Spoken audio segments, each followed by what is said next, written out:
Hey, and welcome to the Crew Podcast. We are the hottest podcast rocking right now.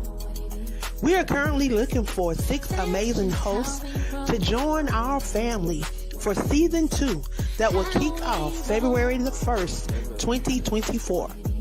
If you're looking for an opportunity to allow your voice, your perspective, and your brand to be heard around the world and seen around the world, then join the Crew Podcast.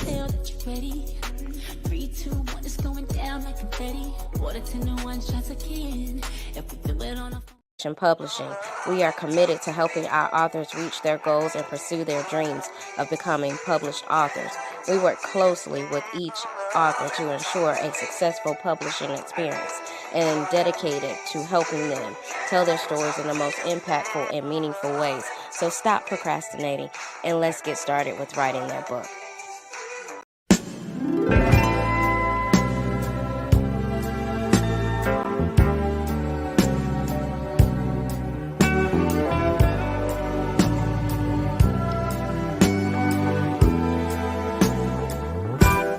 Turn off the lights and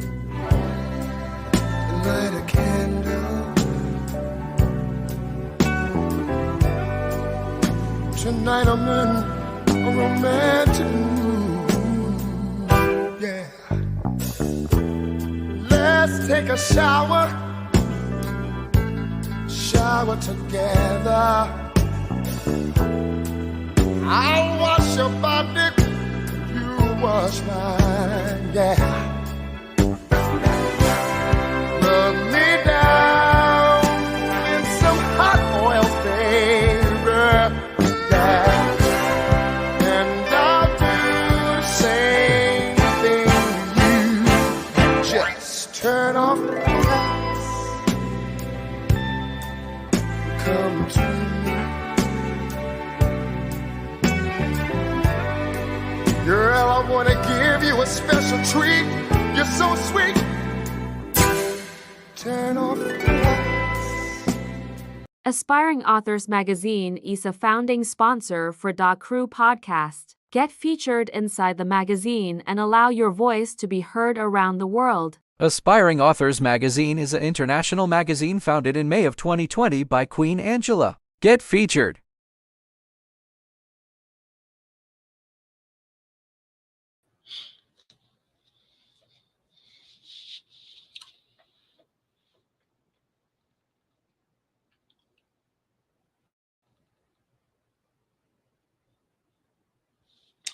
Hey, y'all, and welcome back to the Crew Podcast, Season 1, y'all. Of course, I am the queen. I am the visionary behind the Crew Podcast. There was some open slots, so I decided to sit in. Do not have a Pacific show, but I want to thank you guys that are tuning in live, whether you're on Instagram. Tonight, we're on Instagram, the Crew Podcast. So if you're not following us on Instagram and want to connect with us on Instagram, please go over to Instagram, connect with us. We are streaming live right now.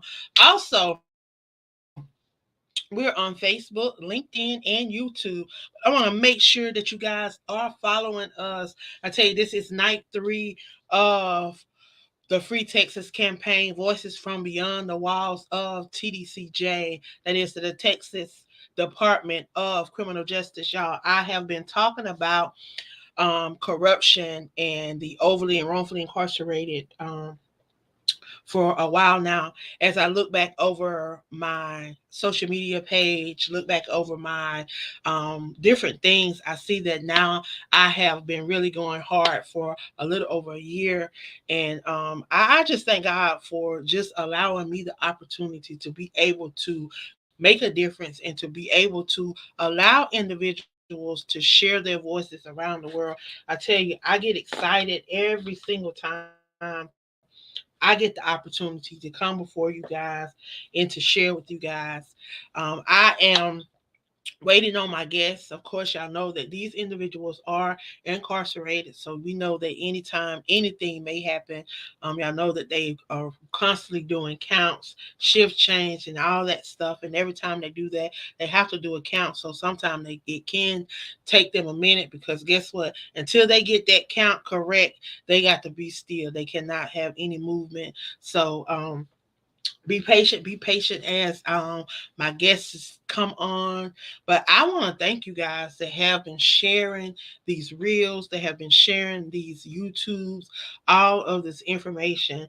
If you're not following the Free Texas campaign, I want you guys to follow the Free Texas campaign. We're on YouTube, we're on Facebook. We have a page on speaker.com. You can tune in to there and check us out over there. You definitely can check us out and see what's going on. But I definitely want you guys to make sure that you are sharing this out in your social media platforms so that those that need this information or would be interested in sharing this information can do that. So y'all, please do me a favor, share this out in your circle of influence. Again, I want to thank you guys for tuning in. For those that do not know who I am affectionately known as the Queen of Collaboration across these social media streets. My name is Angela Thomas, the founder of AALAC, which is African American Author Literacy Awareness Campaign, Aspiring Authors Magazine, as well as the Crew Podcast. So I want to make sure that you all are sharing this out as my guests come on. I'm going to get my guest to introduce himself. He is now in the building, live and direct. So I'm going to turn it over to Mr. Robert. If you would please introduce yourself, sir.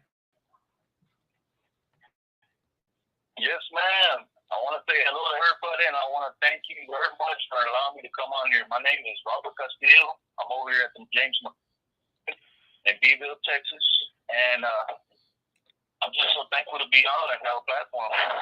Thank you.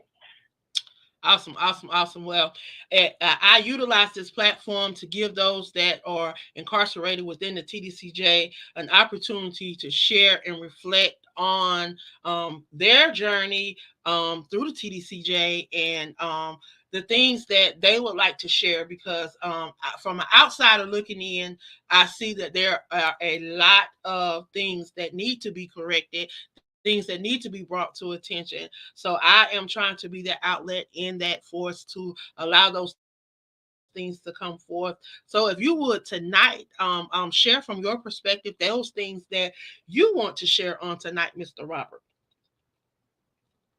Yeah, all right, thank you. All right, I got a few things to touch on. First of all, I wanted to let the listeners know that I'm related to James Legate, which is a person that I guess you had on your podcast October 30th, and that's a whole story in itself. Kind of proof of how things happen for a reason, and I'll elaborate on that here in a second. But you got me cued in, because you hit a very sensitive spot. The things going on over here in this state of Texas, as far as basically it's cut and dry conflict of interest. Basically how we're being exploited for our, free labor. You call it whatever you want. I like to call it what it is, modern day slavery. It ain't sound shocking to a lot of people out there listening, especially if they don't live here or have a loved one that's incarcerated in the TBCJ system. But rest assured, it's alive and well.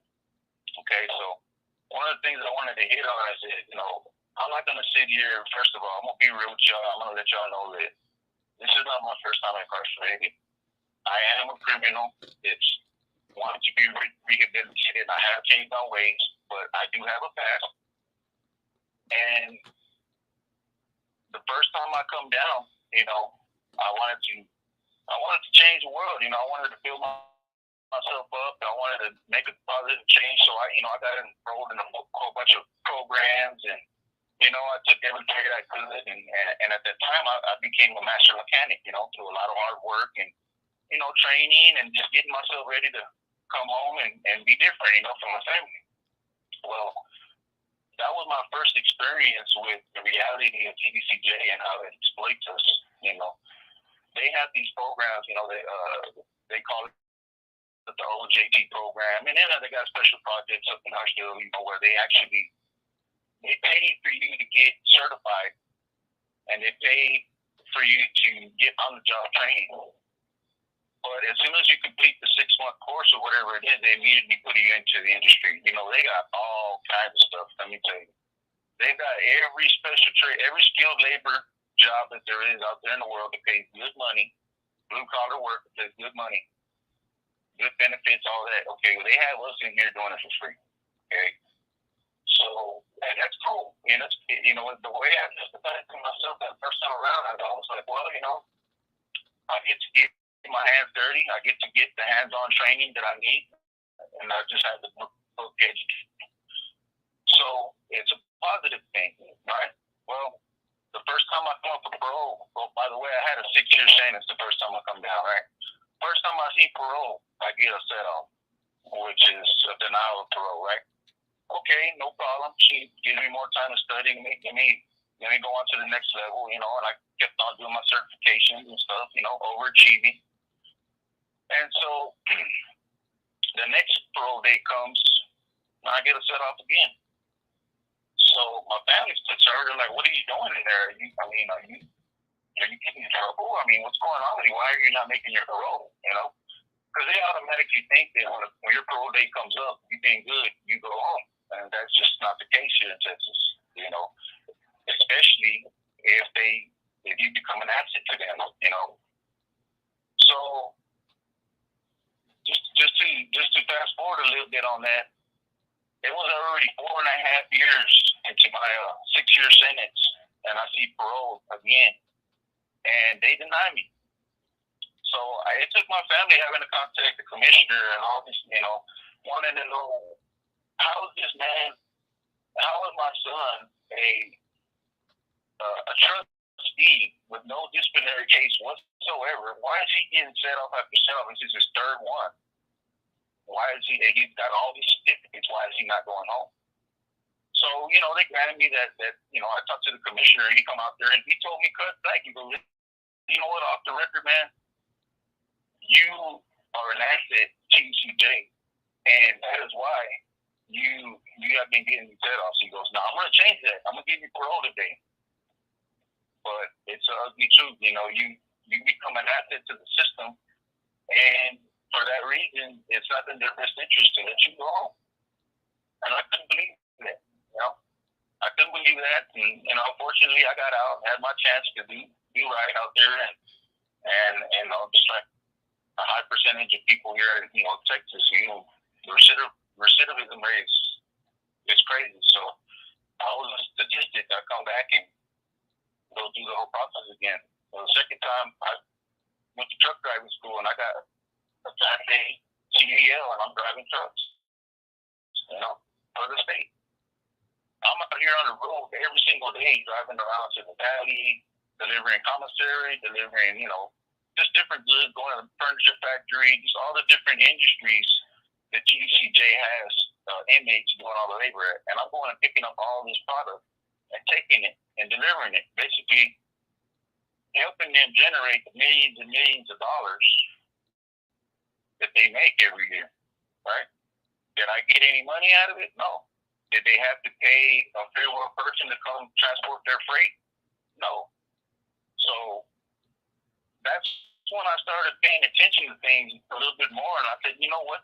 What is this really costing me to have this good job where I get to drive out on the road and be trusted and all that? How is that going to equate to me going home? Do I want to stay here and be a good boy and have a good job and all that stuff and spend way more time than I'm supposed to, or do I go ahead and just take the janitor job and go home? And that's what I had to do. That's exactly what I had to do. And as soon as I got that janitor job, I come home. I get parole miraculously, and I come home. So you telling me that you got to go out and drive a truck out on the free world streets and deliver, and In the free world, yes. then you did not get paid, not a dime. I did not get paid. So And not only if a me, person in the free world had been driving that truck, they would have got paid, and then probably would have made some bonuses too, depending on how much. Because man, truck driving is something different. The pay is crazy, but you would have made some money, and I right. have an issue with that because a lot of people, they have child support, they have children on the outside world that they can pay for their own medical. Y'all could take care of a lot of things if they allowed y'all to make money, if they allowed y'all to Mm-hmm. and not only that, y'all could have better conditions, because I hear that the living conditions are horrible.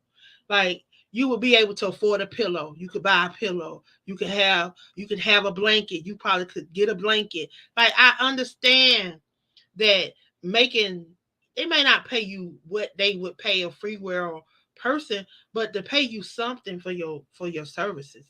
It just it don't Right. I don't get it. But then I do get it because somebody is getting kickbacks off of it. Because from my understanding, a lot of things that y'all do, y'all have to sign little, like, it's like little timesheets or something to document that Mm-hmm. y'all were actually there, and then y'all have to put like work hours down. Like, I never got that. Even going to the law library, I never got that. Why you have to put down work hours, and if your work hours ain't correct, you could get disciplinary action. I just never got that. But it's sad that they do that to y'all. Yeah, it is. And it's very frustrating because, you come in, we're coming in off the street, and a lot of us, a lot of us, you know, we recognize that we messed up a lot of way, and all we have in our mind is to make it up, to do right, to change ourselves and do things. So you want to be positive coming in, right? That's what's so bad about it, because you strive to go learn and you strive to go and do these things, and as soon as you obtain that certification, whatever it is, whether it be welding or forklift driving, whatever it is, they automatically, like, as soon as you graduate, the very next day you see in classification, you're going to be assigned a job, and you're going to be working that job. And if you don't go to that job, if you decide, hey, you know what, I don't want to work here, I feel like you're exploiting me, well, there's disciplinary action for you. They will lower your custody level. They will put a major case on you, which is going to hinder your parole when you come up. Okay, yeah, this guy's not, he doesn't have a good disciplinary record. All that, take away your privileges to go buy commissary, to go to recreation. Just they make your life a living hell if you don't do what you did. If you don't do what they want you to do. So, I mean, the prison system, it's been operating like this forever, and as I gotten older and I started learning more things and just talking to different people that have been locked up 20, 30 years, hearing their stories, it just blows my mind that nothing's been done about it, I barely, I just barely started learning about the constitutional law and the 13th Amendment and voluntary servitude, all those kind of things, right? And so that brings me to the next thing, is this.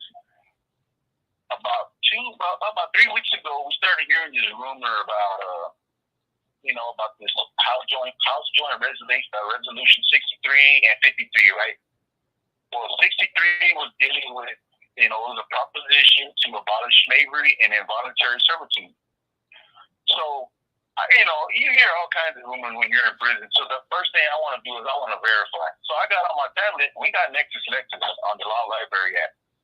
So I got on there, looked it up, bam, there it is. And in the wording of this resolution, it says that it's going to be given up to the voter for November 7th of this year. So I immediately got on the phone. I said, Mama, sister, I call my mom, my sister, they do everything for me. I love them to death. So I'm like, look, I'm not coming with no rumor. I seen it on the tablet, Google it. So they Google it, there it is. They see it. So early voting started October 23rd, right? So my mom and my sister, they put it on their schedule to go down to the local library and vote. Well, she goes down there and gets a copy of the ballot, and there's nothing on there about no House Joint Resolution 63, 53, anything to do with THCJ. So we dug a little deeper. We found out that it got hung up in the State Affairs Committee, and just judging by the track record of all the other bills that they proposed, it's going to die there. And that blew my mind, man. How are these people getting away with operating all these industries in this day and age, making millions and millions of dollars off of our labor, and we ain't getting a dime out of it? And we're a burden on our families, and they're having, they raise the prices on the inflation that y'all have out there. We're on the late show, but it's trickling down, and we're feeling it over here. So not only does our family have the burden of inflation and all these things going on out there in the world, they are being, put in a position to where they got to spend this commissary money. They got to pay. We don't have the ability to earn our own money and be productive. So it's just frustrating, and I don't think it's fair, Wow. That's sad. I mean, it really is. And we talk about them trying to give us Juneteenth to recognize the fact that slavery ended, when it really didn't, because it just went from a public form to them trying to hide it in the form of prisons. And people got to wake up and realize that. I mean, you look at the amount of prisons that's going up, the amount of incarceration, and then you look at the areas that are being incarcerated. You know how they've done stuff and what is going on in the state of Texas, and this is not something that just started happening. Y'all, this has been going on for 3 to 4 decades. And they have purposely said that, every time there's been a issue where there's been low levels of beds being filled, you notice the increase in crimes, and they falsify warrants, they falsify indictments. You heard, if you was tuned in last night, you heard the case where they have charged this man with a body the whole time, and it was supposed to have been with he was supposed to have been charged with something to do with some cocaine, but they charged him with his stuff read as if he killed somebody and was charged with the dead body. And it's sad because they contacted him and told them that they messed up his records, and they were supposed to correct the records, and they were supposed to correct his sentencing and all that, and it's yet to happen. So just imagine all of the thousands of you guys. I'm dealing with 45 of y'all that y'all stories are similar, with how you was railroaded in the courts by these underhanded lawyers. These lawyers are taking bribes. That's what they're doing. They're taking bribes to get these cases, because I hear cases where one lawyer have 4 or 5 capital murder cases. How can you properly defend 4 capital murder cases at one time? You can't. You can't defend these people. And honestly, so it's all about the dollar for them. And this not just happening in the state of Texas. For those that are tuned in and those that will hear this as a replay, it's very important that we are voting in these local elections so that we know who we have in office, so that we know who's going to speak up. Because there's a lot of people that are sitting in these positions, making these $250,000 salaries a year and doing absolutely nothing. And they are elected every single time election come up. They get back in, because nobody is talking. Y'all, we got to do better. When you know better, you do better. And this is a season where we got to do better, because there's too many stories like this being told. He began off talking about his uncle. This man is, and we're not gonna get into his story. I want you, tonight, I want you to tell the people what it is that they can do to assist you in what you are trying to do. So please tell us, how can we help Mr. Robert Castillo? Well, the first thing is to bring awareness. You know, get out there and educate yourself. You know, start googling stuff and seeing about these bills. Like there's this one. It was called House Bill 1064, right? That was the one that was sponsored by Sherman. I don't know his full name, but it just says sponsored by Carl Sherman. O. Right? Sherman.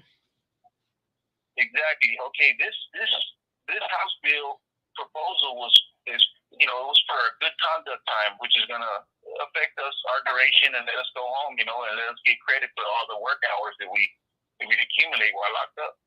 There's bills like that. There's like I said, the House Joint Resolution 63. There's a whole list of them that come out every single year. And the public never even gets to see them, because I guarantee you, if the public looked up and seen House Joint Resolution 63 and saw the title of it, I mean, it would be a no-brainer. Who would not support a proposition abolishing slavery and involuntary servitude? I mean, that's cut and dry. I want to know,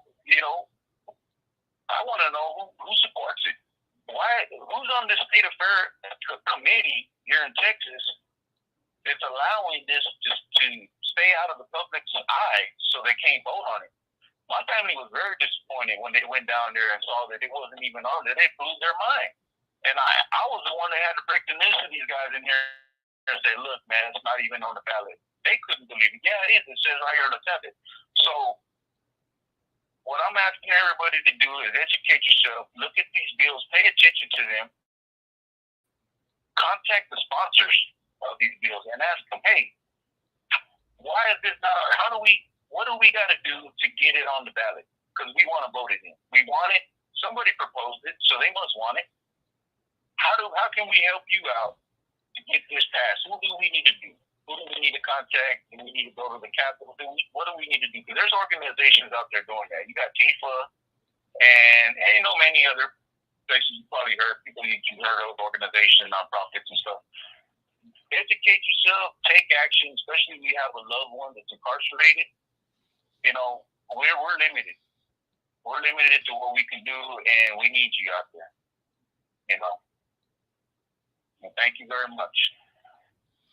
Well, I definitely want to thank you for stopping by and shedding some lights on some of these things. I tell you, I have an issue right now with the parole board. You mentioned the parole board earlier, and I have a serious issue with them blocking out that number, because it definitely speaks for the transparency. How do these people know what is going on if you are blocking out the number? And why is it not being public record when it should be public record? See, it's a lot of stuff that's being done behind closed doors and being kept in silent, and they're moving in silence, and they're covering up. See, what has happened over these last 3 to 4 decades is these district attorneys have done all of this fraudulent and all of this falsification. So every time you get a new district attorney, they got to come in and cover up. So it's just cover up after cover up after cover up. And I'm going to keep telling people that they need to call for the Department of Justice to come in Texas and do a clean sweep. And they need to start with the governor, because there's a lot of corruption. Anytime you can Google corruption in a state and your governor pop up. See, there's a joke going on in the app. It says the GOP, there's an app for that. And then the A stands for Abbott, who is the governor. You got Patrick's, and then you got the Attorney General, who is what his name? Patrick, Paxton, Patrick, and Albert. So like I say, it's a lot going on. But the people of Texas, the citizens of Texas, I'm just calling for you to stand up. This is your state. And what better voice to be heard than the voice of the people that live there, the voice of the people that pay taxes, the voice of the people that vote.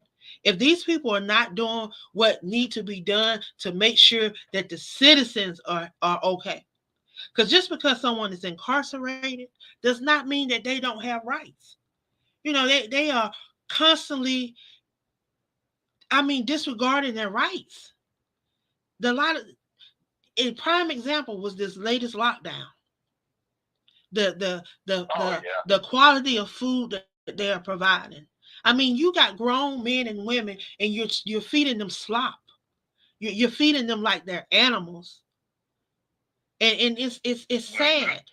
You know, I oftentimes compare the the jail system with the school system as far as food.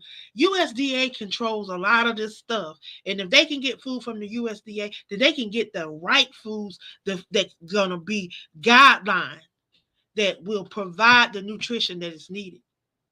It's time for these people to be held accountable for all that they have done over decade, over decade, over decade. Again, the Department of Justice need to come in and do a clean sweep because these people have said that they've done investigations.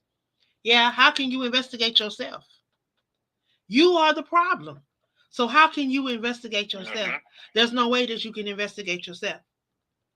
Time after time, you are constantly hearing these people telling these people that they should be free, that this is what's wrong, this was done wrong. So why won't you give them an F1 immediate release? Release these people. Carl Sherman, he listens to he listens and he follows the Free Texas campaign. So he knows the concerns that we are making aware. He's probably going to hear this because he follows. I have a screenshot of him sitting up there in the followers because they put pictures of your followers on your page. So he's sitting up there, and I looked at a comment that I screenshot it. If you can follow the page and you can see what we're doing, then why can't you take action on some of these things that we are making public knowledge that is going on? He's not the only one. You got Ron Reynolds, you got Monica De La Cruz, you got Sheila Jackson Lee. It's a whole slew of them. Governor Abbott, all of them are on the Free Texas campaign page. So it's not like they don't know, because they know. But I'm not going anywhere. God has commissioned me to this. It is a mandate, and until He tell me to stop, I'm not stopping. So it is what it is. I definitely thank you. I thank you for coming on and being a voice tonight. We definitely will have to get you back on again to share. But definitely, please, I applaud you to get your family involved. Because I'm telling you, I'm coming to Texas in January. I'm coming to Texas. We're going to be rallying down at that state house. We're going to be on that Capitol. We're going to be knocking on some doors. We're going to be getting some stuff together. I'm sick of these people. And that's what it's gonna take. So I'm telling you, it's time for a change. And over here at the Crew Podcast, we believe that in order for change to come, we have to be the change that we desire to see in this world. We can't sit and be quiet. God has given us a voice. He's given us an outlet. He's given us the means. So we have to move. We can't be still. We can't be still. This has been happening far too long. Say, if you are a believer, I'm a believer, and I believe that the first should be last and the last should be first. See, they've been leading up the front for a long time, and they've been leading up the front in the wrong way. Now it's time for the tail to come to the head, and I ain't having it. So again, thank you for stopping by. Is there anything that you want to say? I think we got about a minute. Anything you want to say before we end? I want to thank you again, Angela, and I want to encourage everybody out there. I hope you got fired up by what you had to say, and you're absolutely right. We're depending on y'all out there. We're not sitting still. We're going to be in the fight too. We're going to be doing everything that we need to do to bring awareness to our loved ones. And I just want y'all to know we got a little slogan in here, and it's called "Free labor equals slave labor." Don't get it twisted. I thank y'all very much for listening to everything I had to say, and I'll be back on soon. Thank you very much, Andrew. Well, thank you. And enjoy what you can of your night. I will. You too. All right. Well, I definitely thank you. Yeah, I thank him for coming on and being a voice. We have another gentleman that's going to be coming on and sharing. So I'll give him a chance to call in. I tell y'all, I don't take this lightly. I don't take the opportunity that God has given me, because I just look back over my life and I could have went in so many other directions, and God just saw fit for this direction, because a lot of us don't realize how blessed we are that we don't have to endure these things. And then some of us, we have messed up, and we could have been on that end of the rope, but God saw fit. He saw fit that we didn't have to go through that. But I think that those that have to endure this, they are some special people, because I know that God will never put more on us than we can bear. But the fact that people play God and think that they have the power to do things. But see, he knew who would be able to handle, if they had to endure it, that they would be the ones that could endure it. So I don't think it's a mistake for those that are in there, and it's always a learning experience. And through this, everything that is done in the dark, it shall come to the light. It's not gonna go unvindicated. So everything that people think that they're getting away with, they're not getting away with it.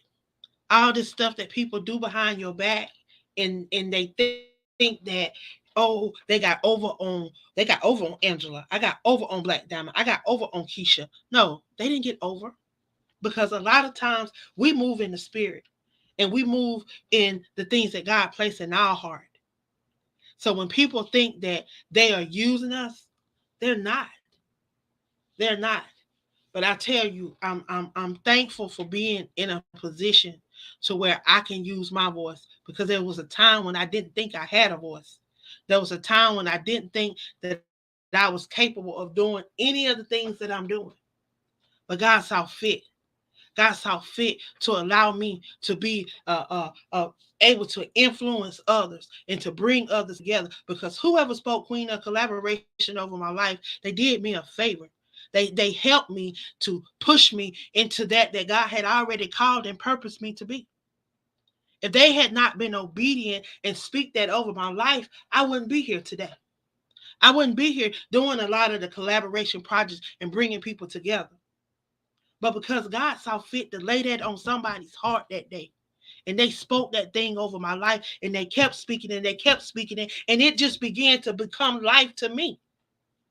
Yeah, I would hear people say it, and I was like, Queen of the Clash.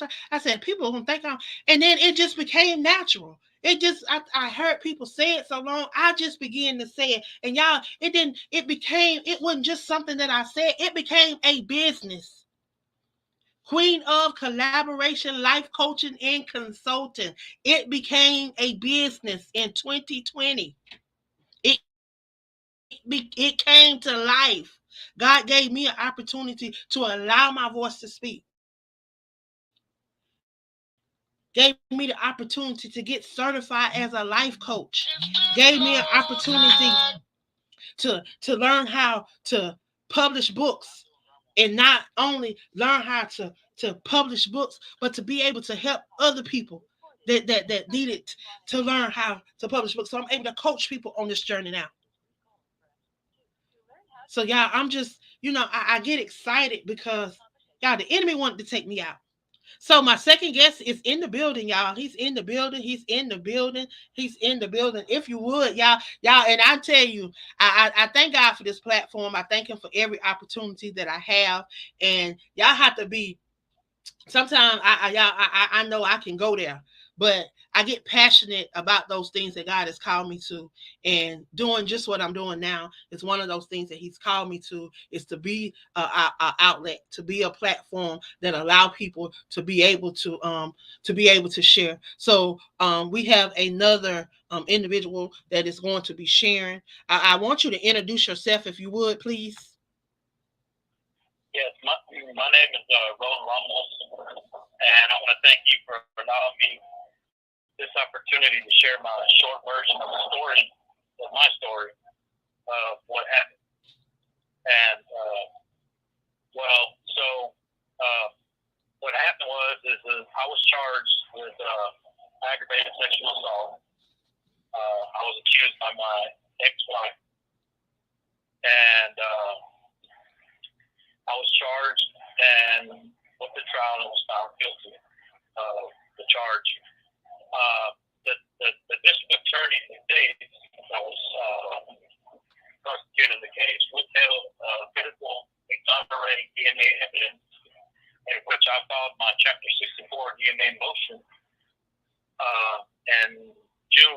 2019,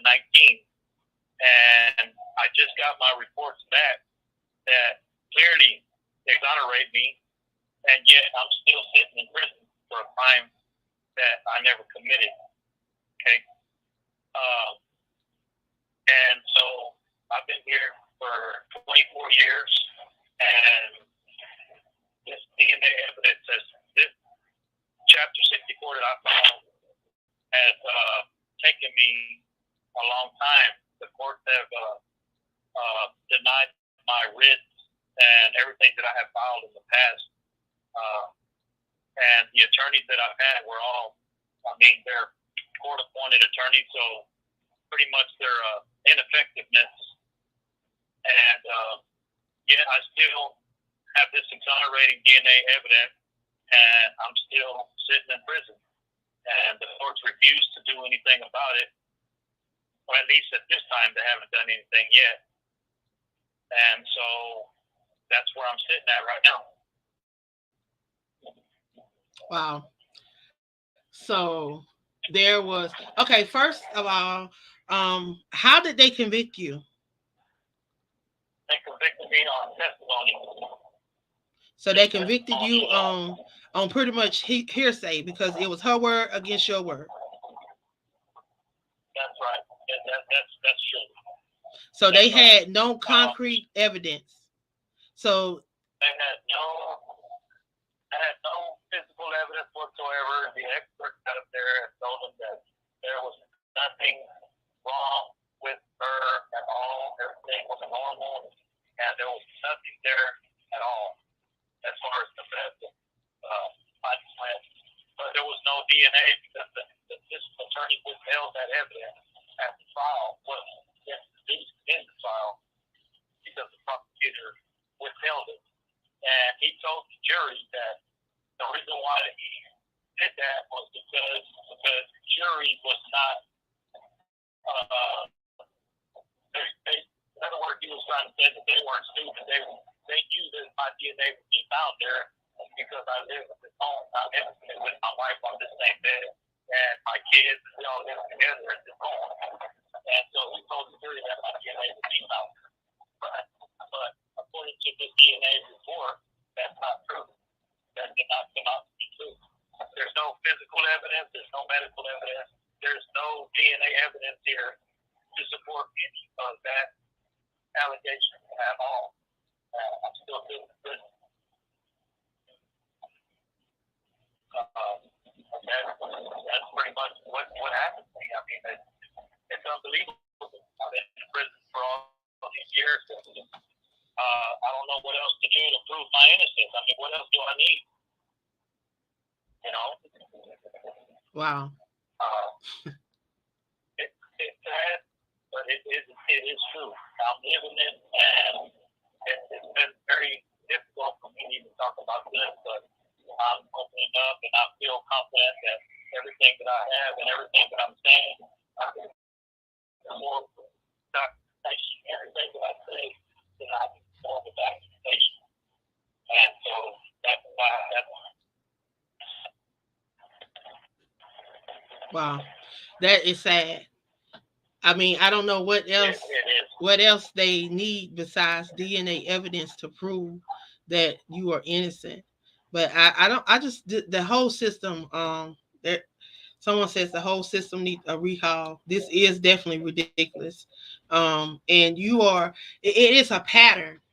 This is a pattern that we are hearing as we listen to the various cases, because again, I want to remind people as they listen to these different cases and these different things, that all of these inmates are not in the same location. So they're in different parts of Texas. They're in different facilities. So some of these people have never met each other. They have no contact with each other. So these stories that you are hearing and the similarities that you are hearing, it just speaks for the corruption that is going on within the judicial system there in the state of Texas, and the TDC, and definitely the parole board.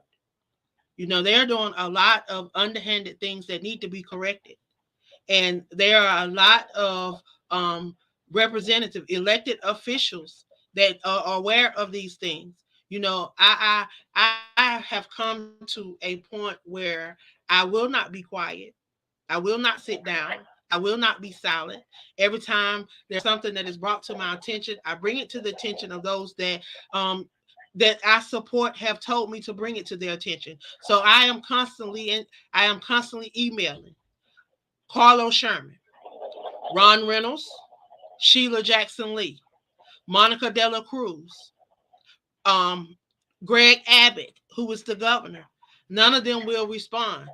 Cornell X, who is a activist in the Houston, Dallas, Prairie View, all those areas. He's fluently on social media. I see him on Instagram. I see them doing these different things. Where are these people to stand up for the rights of these people that have clearly been violated? Civil right after civil right after civil right have been violated. And yet the courts will not stand up and make rulings when they have the authority to do that. Like, we elect these people into office. Well, I'm not in the state of Texas, so I didn't elect nobody in the state of Texas. But those that are in the state of Texas, you elected these officials and they have failed you. They have failed you as citizens. They are corrupt. And this corruption, when corruption happens, y'all, it hurts a lot of people. When these people think that they're getting over, they're making all this underhanded money. You got to keep doing wrong to cover up for those things that you're doing. So it's always going to be something going on. And all these people that are affected. You got individuals that have been wrongfully and overly incarcerated for 20, 25, 30, 35, 40 years, y'all. We ain't talking about 5 years. We ain't talking about 2 years. We talking about decades. We talking about people they're not even seeing their kids get born and grow up. Because some of them, when they went away, their kids was babies. Their kids was young. So they don't get an opportunity to see this. I see all these elected officials posting on social media enjoying their lives, enjoying their $250,000 salaries, their nice homes, these lavish events, when y'all are part of the problem, because y'all will not make sure that these people are doing what they're supposed to do. Even the laws that you have in place that could help some of these people, y'all don't enforce them. Y'all do not enforce them. Like, you tell me, how can you allow a public defender to become assistant district attorney, then to become district attorney, and then get on the House of Appeals? How? How can you let them get on the Court of Appeals when they clearly have helped put these people in prison? And then now they're getting on a court system that these people are coming up before to appeal these cases. They're coming up for parole, and then y'all are denying them parole. Y'all are giving them set off after set off after set off after they have done everything that you've asked them to do. And then not only that, you're taking away a lot of the programs that will help them get out and be productive citizens. And then we talk about this latest lockdown where they say drugs are a problem and all of this. How are their drugs getting in there? Because these are prisoners. These people are locked down. They can't do nothing. So it goes back to the corruption and how y'all have affected these people. Y'all, it's sad. And we need to wake up. What is your plea to the people on today? What is your plea to the people on today? How can they help you? If there's someone listening that have the authority, have the power, have the resources that could help with your situation, could help with any situation that has caused someone to be wrongfully or overly incarcerated, how can you reach them today? What will you say to them that will touch their hearts, that they will want to do something? What I would have to say on that is that I would expect, I would ask that they would be mindful and just look at the situations that we have been put into and just be mindful about things that are being said and being done here in Texas. There's serious things that need to be prepared. And all I can ask is that if you would just be mindful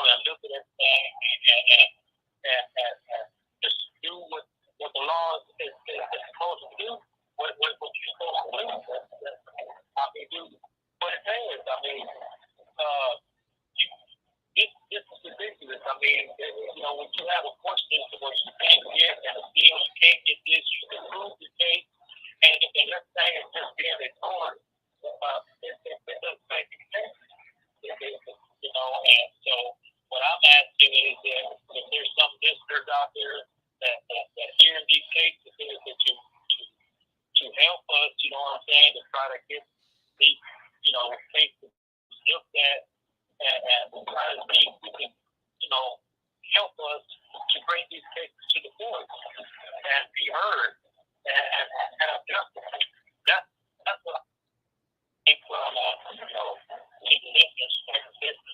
to do the right thing, because it's out of hand. And that's all I can say on that. Well, I definitely, again, I thank you for coming on and sharing with us and allowing me to share your story. If you are out there and you can assist in any way, you may be a paralegal, you may be a lawyer, you may know of a organization or anything that could help these individuals. I tell you, if one case can be overturned, they're going to have to look at some more of these cases. So I won't stop until there's justice in this unjust system, because that's exactly what is happening. We are taught at a young age that we are to put our trust into the justice system, that it works. And over again, we have seen case after case after case across these across the US, where it is not so. It is not true. These people trust in the judicial system, trust that you're going to do right, that the laws are going to be upheld, and that they're going to do right, and they're not. But now it's time for people to be held accountable, and if that means outside forces need to come in, and a fresh eye, a fresh ear, someone that they have no for or against. They have nothing to do with the situation. So there's a openness to their eyes and their ears, so they're not biased. They don't win or lose. So that's what it's gonna take. And I'm begging the citizens of Texas to stand up and allow your voice to be heard. If you won't change, you have to be that change. So I plead with you on tonight. Y'all stand up for those that don't have anyone on the outside standing up for them. Because y'all have heard on this show that there's a lot of people that are incarcerated that are not even from the state of Texas. So they're in this fight alone because they don't have anyone there in Texas fighting for them. And y'all, it's hard. It's hard when you have no one on the outside that'll go to bat for you. So I want to encourage the citizens of Texas. Y'all go vote in these local elections, and make sure that y'all have the right people in place, the people that care about the citizens, the people that care about your well-being, the people that are going to protect your rights, that's going to protect your rights. Now, that's the most important thing. But I want to thank you for stopping by and sharing with us on tonight. I want to thank those listeners that are tuned in. I tell you, if you have been blessed by anything that you have heard on the show tonight, I want you to share it across your circle of influence. Share it with a friend. Invite someone to tune in. But most importantly, make sure that you are liking and following this page, as when we go live, you will be notified of every time that we go live. And if you follow us on YouTube, when there's a new upload of a video, even if you miss us, if there's an upload of a video, you will be notified. This is one way to stay informed on what is going on and what we have going on with these inmates in TDCJ. So again, Mr. Rowland, I want to thank you for stopping by. You know that you are welcome here anytime you want to come on. If there's some changes, some updates, or if you just want to come back on and just share again, you're more than welcome to come on and be a part of this show. I thank you for sharing on tonight, and I pray that you can enjoy the rest of your evening as best of your ability as you can. Again, thank you for stopping by. Yes, ma'am. And I want to thank you guys for tuning in. Y'all have a great night. And please share this out. Y'all be blessed. And I love you guys.